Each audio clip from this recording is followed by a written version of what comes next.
As you can see, we didn't record scene directly in the production line, but we built in the software. So to do that, you can do really easy. You just need one software, which is Blender.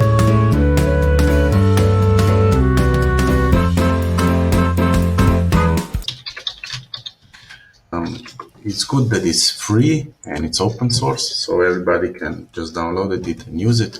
Go to their webpage and download the latest version and install it on computer, and you can just begin working on it. So I will now open my Blender. I already installed it. On the other hand, Blender community is really huge, and you can find really a lot of tutorials on YouTube about Blender and how to use it and for which purposes you can use it. I really like that they add also features for mechanical engineering design, so